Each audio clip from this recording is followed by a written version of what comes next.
그렇기 때문에 오늘 본문의 교훈은 세 가지를 우리로 하여금 묵상하게 합니다. 하나는 내세의 소망을 가져야 된다는 절체절명의 당위성입니다. 또 하나는 내가 이 땅에 사는 날 동안에는 가진 자로서의 사회적 책임이 있다는 걸 깨닫게 하는 게 오늘 본문입니다. 가졌다는 건 부자만을 말하는 게 아닙니다. 누구나 가진 것이 있습니다. 가졌다는 말할 때 꼭 물질적인 개념으로만 대입을 하는데 그렇지 않습니다. 가진 자로서의 사회적 책임이 나에게 있음을 이 본문은 설명하고 있습니다. 세 번째 중요한 것은 인간의 모든 삶의 결정은 하나님이 하신다는 겁니다.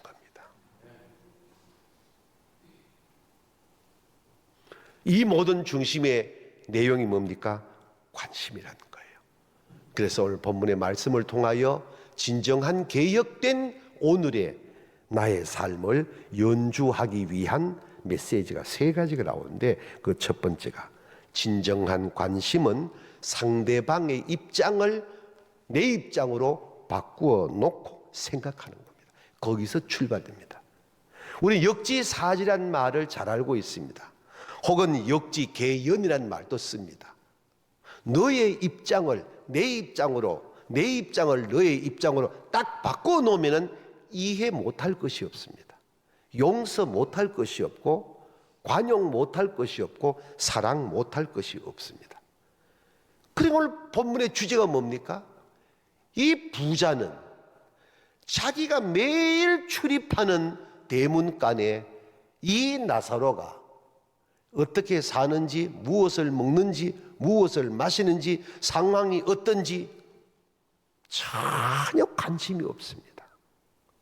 그래서 무관심은 죄라고 하는 겁니다.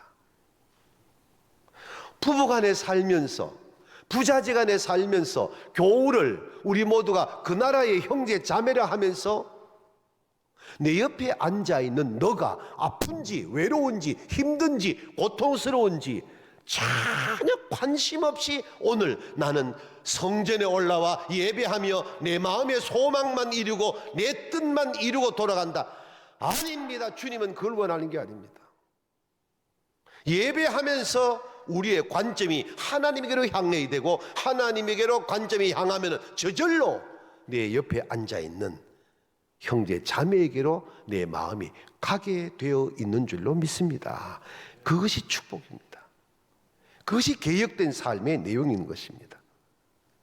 나사로가 굶는지 나사로가 아픈지 부자는 전혀 관심이 없습니다. 예수님이 겟세마네 동산에서 피땀을 흘려 기도하시잖아요. 당부하거든요. 나는 저기 가서 기도할 테니 너희는 깨어 있으라. 그런데 돌아와 보니까 잠자고 있거든요. 주님 뭐라 하십니까? 마음은 원이지만은 참 육신이 약하구나. 이 말씀이 얼마나 깊은 뜻인지 압니까? 인간관계의 개념에서는 주님도 섭섭합니다. 내가 좀 십자가를 짊어지기 위하여 이렇게 고통하며 기도하는데 어찌 잠을 자느냐 이렇게 말할 수 있는데 주님은 아니었습니다. 너희가 마음은 참 원인데 참 연약하구나. 이게 뭡니까? 입장 바꿔놓은 거예요. 교회가 이렇게 가야 되는 겁니다. 아멘.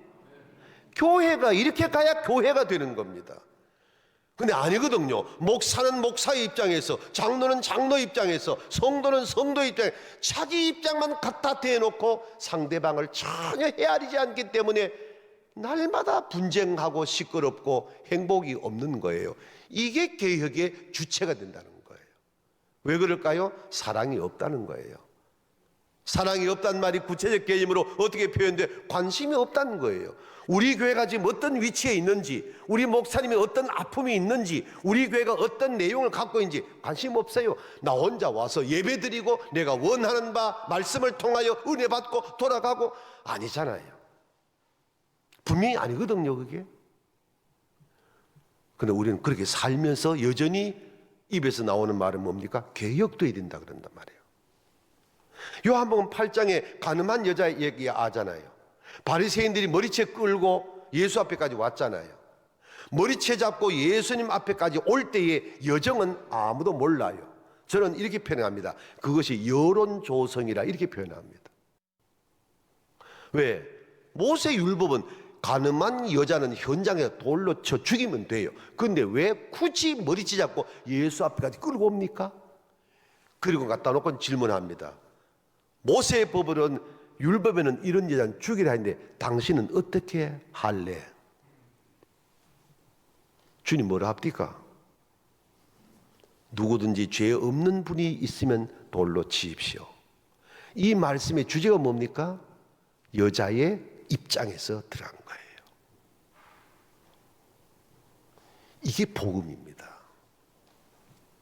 이게 신앙과 생활입니다. 무슨 얘기입니까? 주제가 사랑이란 말이에요. 사랑의 구체적 표현이 뭡니까? 관심이란 말이에요. 바리새인들은 이 여자 관심 없어요. 죽는지 사는지 관계없어요. 그러나 주님은 아니에요. 여자의 입장에 딱 들어가니까 생명이 가능한 것보다 크다는 걸 주님은 아시는 거예요. 하나만 더 할까요? 요한복음 12장에 마리아가 300데나리온의 향유를 주님 발에 붓고 머리털로 발을 씻기며 울어요. 옆에 유다가 뭘 합니까? 왜 그 비싼 것을 허비하느냐 이래 말해요. 주님 뭘 합니까? 가만두어라. 이가 내 장례를 미리 준비했을 뿐만 아니라 이 여자의 행한 일을 복음이 전파되는 곳마다 전하라 그랬습니다. 극과 극입니다. 지금 이 주제가 뭡니까? 사랑입니다.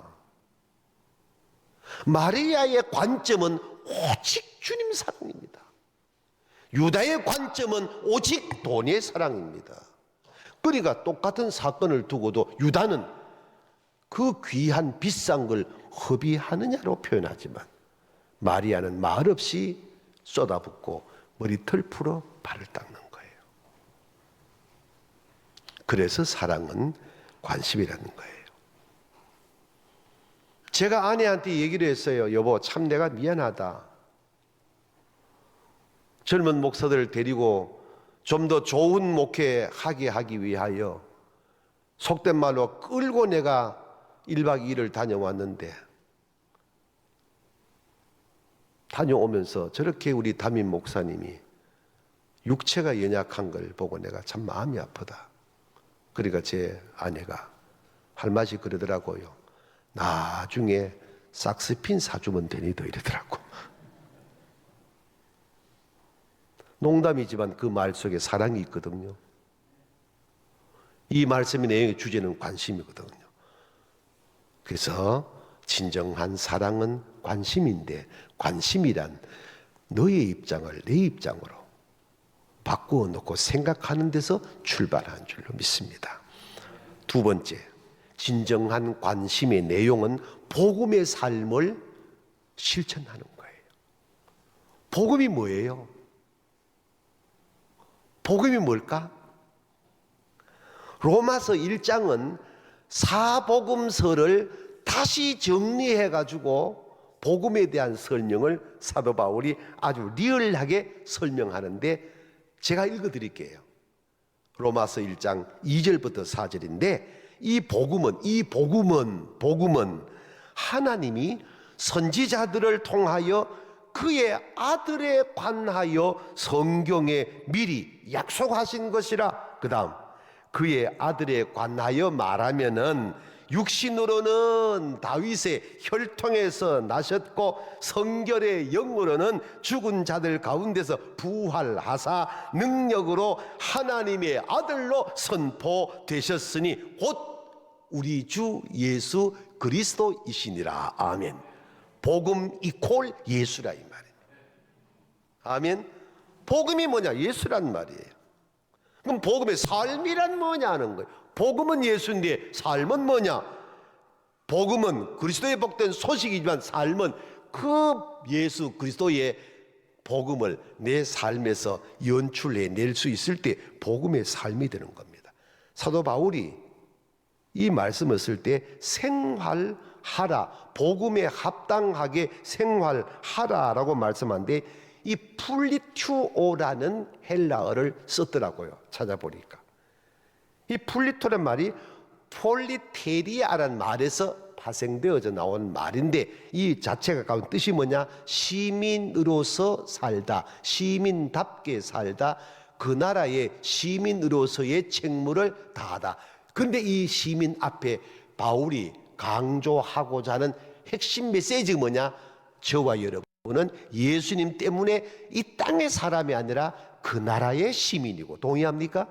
그 나라의 시민이라면은 그 나라 시민답게 사는 게 복음의 삶이라는 거예요. 할렐루야. 복음에 합당하게 살라는 말은 그 나라 사람답게 살라는 거예요. 그 나라의 주제가 누굽니까? 예수 그리스도예요. 예수 그리스도의 핵심이 뭡니까? 사랑이에요. 사랑의 구체적 표현이 뭡니까? 관심이에요. 그래서 빌립보서 1장 27절에 말해 한 뜻으로 복음의 신앙을 위하여 협력, 한 뜻으로 복음의 협력을 위하여 신앙하는. 오늘 우리 하늘문교회가 제가 늘 말씀을 드리지만 좋은 교회는 건물이 아니라 했잖아. 좋은 교회는 숫자가 아니라 했잖아. 좋은 교회는 복음의 삶이 연주되는 교회가 좋은 교회란 말이에요. 그 교회가 어느 교회라고? 그건 잘 안 해. 우리 하늘문교회라는 거예요. 할렐루야.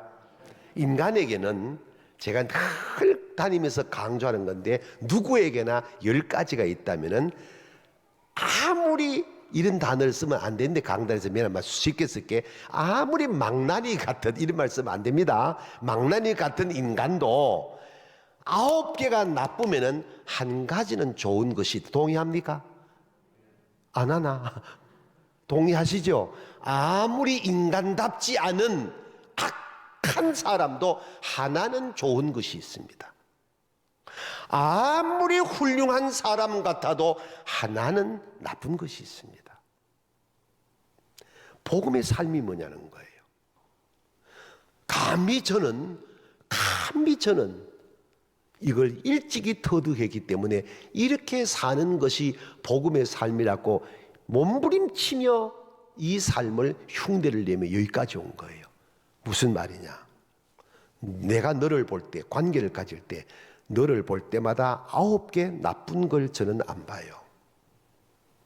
그에게 있는 한 가지 좋은 걸 도출해내 가지고 그 좋은 한 가지를 갖고 너와의 관계를 저는 오늘까지 이어오고 있습니다. 이건 제 삶의 고백이고 철학이고 목사로서의 주님 앞에서의 서원입니다. 이게 뭐냐? 주제가 사랑이거든요. 이 사랑의 표현이 뭡니까? 관심이거든요. 왜 하필 안 좋은 9개의 관심을 두냐는 거예요. 너에게도 좋은 한 가지는 있다는 거예요. 거기에 관심을 가지면은 너와 나의 관계가 아름답게 형성되는 거예요. 반대로 9가지 좋은 게 있고 한 가지 나쁜 게 있는데 복음의 삶을 살지 않은 사람은 굳이 9개는 보지 아니하고 좋지 않은 그 한 가지를 끄집어내 가지고 관계를 가지니까 인간관계가 다 파괴되는 거예요. 복음의 삶이란 상대방의 입장을 내 입장으로 바꿔놓기도 해야 되지만은 복음의 삶은 이해와 관용과 용서와 사랑이라는 십자가 복음의 내용이 저와 여러분의 기본 틀이 됨을 깨닫고 우리 그렇게 살아가기를 주의 이름으로 축복합니다. 성경에 몇 가지 말씀을 내가 드릴게요. 제가 적어왔는데 보세요. 신명기 6장 5절이에요. 너는 마음을 다하고 뜻을 다하고 힘을 다하여 내 하나님 여호와를 사랑하라. 왜 또 아멘 안 하노? 마가복음 12장 30절 31절 첫째는 이것이니 계명이 뭡니까? 라고 율법사 물었어. 주님이 말씀하신 거야. 첫째는 이것이니 너의 마음을 다하고 목숨을 다하고 뜻을 다하고 힘을 다하여 주 너의 하나님을 사랑하라 하신 것이요. 둘째는 이것이니 내 이웃을 내 자신을 사랑하는 것 같이 사랑하라. 아멘. 요한복음 15장 12절이에요. 내 계명은 내가 너희를 사랑한 것 같이 너희도 서로 사랑하는 것이니라. 주님의 계명이에요, 이게. 요한복음 13장 34절, 그래도 안 되니까 또 말씀해. 내가 새 계명을 너희에게 주노니 서로 사랑하라. 내가 너희를 사랑한 것 같이 너희도 서로 사랑하라. 아멘. 로마서 13장 9절이에요. 간음하지 말라, 살인하지 말라, 도적질하지 말라, 탐내지 말라 한 것과 그 외에 다른 계명이 있을지라도 내 이웃을 내 자신과 같이 사랑하라 하신 그 말씀 가운데 다 들어있느니라. 얼마나 놀라운 말씀입니까?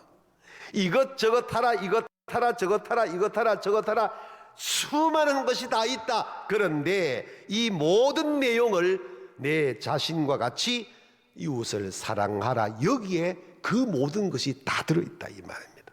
그래서 베드로전서 4장 8절 말씀은 사랑은 허다한 죄를 덮는다 그랬단 말이에요. 이것이 저와 여러분의 삶이 되기를 축복합니다. 그래서 고린도전서 13장을 사랑장으로 우리가 명명하고, 사랑은 오래 참고 쭉 엮어가고 있는 겁니다. 오늘 저와 여러분이 이 복음의 삶은 사랑의 실천임을 깨닫고 우리 그렇게 살아가도록 애써 보십시다. 그게 개혁이에요. 그게 개혁이에요. 결론적으로 따라합시다. 진정한 관심은 행동하는 신앙입니다. 아멘. 진정한 관심은 행동하는 신앙이에요. 신앙은 행동하지 아니할 때 의미가 없어요. 이 부자는 나사로에게 행동한 것이 하나도 없습니다. 원서를 다 뒤집어도 이 부자가 이 이웃, 가장 가까운 이웃을 표현하고 있거든. 지금요, 가장 가까운 이웃, 현대어로 도입을 하면은 내 가장 가까운 아내, 내 가장 가까운 남편, 내 가장 가까운 자녀들, 부모들, 똑같은 말이거든요. 해준 것이 없어요. 권사님 한 분이 제 시무할 때 상담을 왔어요. 어떤 일이고, 목사님 제가 잘못해서. 뭘 잘못했어? 어제 금요 집회 때 설교 듣고 집에 가서 실천한다고 대야에 물을 떠가지고 퇴근해 오는 남편 발을 씻었어요. 금요 집회 때 여러분 정말 남편 사랑합니까? 아내 사랑합니까? 발 씻겨 보았습니까? 실천하소 했는데 충격적인 일은 남편 발가락에 요 네 번째 발가락이 비틀려 있는 것을 24년 만에 처음 발견했다는 겁니다. 남편 발가락이 그런 것을 결혼 24년 만에 처음 봤다는 겁니다. 그러면서 통곡이 터진 겁니다. 여러분은 어떻습니까? 여러분의 아내가, 여러분의 남편이, 여러분의 자녀가 오늘 어떤 마음을 가지고 나와 함께 더불어 살고 있는가를 관심 한번 제대로 가져보셨습니까? 오늘 이 본문의 부자는 내용은 없지만은 상황 인지력으로 도입하면 그렇습니다. 내가 뭘 잘못했길래 음부에 가야 됩니까? 질문할 수 있어요. 왜? 악한 행위가 이 부자에게는 하나도 나타나지 않아요. 부정했다거나 사기를 쳤다거나 전혀 나타나지. 단순한 이 부자에 되어 있어요. 말씀을 드렸죠? 비밀이라고.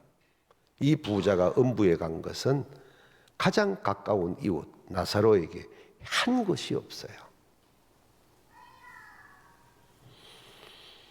누가복음 10장에 이와 반대 개념으로 주님이 설명했죠.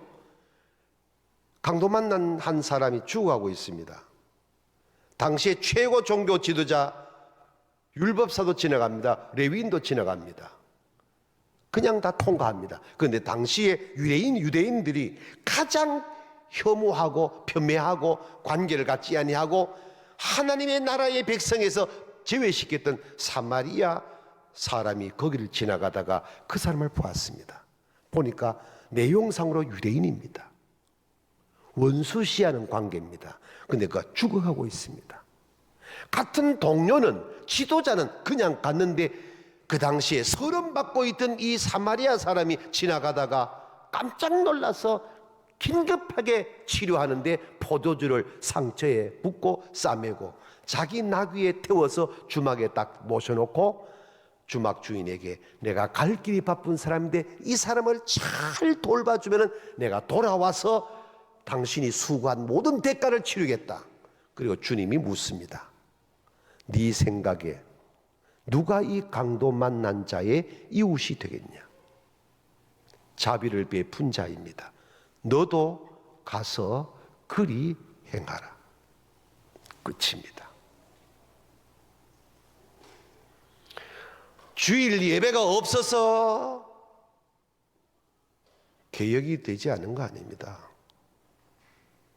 목사, 장로, 집사, 권사가 없어서 교회가 교회답지 않은 거 아닙니다. 말씀이 없는 거예요. 말씀이 없으니 사랑이 없는 거예요. 사랑이 없다는 것은 무관심하게 교회에 왔다가 갈 뿐이지 진정한 십자가의 복음이 없다는 거예요. 복음이 있으면은 이해와 관용과 용서와 사랑이 자연스럽게 연출되는 것이 저와 여러분의 삶입니다. 결론입니다. 저와 여러분은 내 옆에 앉아있는 사람에게 관심이 없을지라도, 누가 나에게 관심을 갖지 않을지라도 오늘 이 개혁주일에 꼭 마음에 담고 가실 메시지가 있습니다. 주님은 여러분에게 변함없이 관심을 가지고 계십니다. 아프셨잖아요. 남편이, 아내가, 친구가, 형제, 자매가 진실로 여러분의 속내면을 들여다보고 함께 울어주고 웃어주는 관심 있는 경험을 해보셨습니까? 그 시간에 주님은 여러분을 관심을 갖고 보신다는 거예요. 돌아와서 구체적 개념으로 묻습니다. 주님이 여러분을 위하여 365일 24시간 관심을 갖고 계시기 때문에 오늘 저와 여러분이 이 은혜 안에 살고 있음을 아멘 한다면은 여러분은 주님에게 얼마나 관심을 갖고 계십니까? 구체적 개념으로 오늘 주님이 어디 계시냐고요? 여기가 주님의 몸입니다. 교회는 건물이 아니라 했잖아. 우리들이 교회라 했잖아. 우리들의 주체가 뭡니까? 예수 그리스도란 말이에요. 여러분은 우리 하늘문 교회에 마음으로 대답해 보세요. 얼마나 관심을 가지셨습니까? 504주년 개혁주의를 맞이하여 개혁 설교를 하고 개혁 예배를 드리면서 여전히 여러분, 우리 교회에 나와서 오늘 또 하나님이 내 소원을 들어주고 내가 소망하는 것 이루고 돌아가시렵니까? 교회가 나에게 원하는 것이 뭘까? 교회가 나를 통하여 하고자 하시는 일이 무엇일까? 한 번쯤 묵상하면은 나머지 잡다한 계획이란 말 할 것도 없고 그 삶 자체가 진정한 개혁의 아름다움이 연주되는 줄로 믿습니다. 교회가 나를 위하여 무엇을 해 주기를 바람하는 것이 아니라 내가 교회를 위하여 무엇인가를 할 수 있다면은 그보다 더 아름다운 복음의 삶이 어디 있겠습니까? 그것을 지금 주님이 원하시는 거거든요.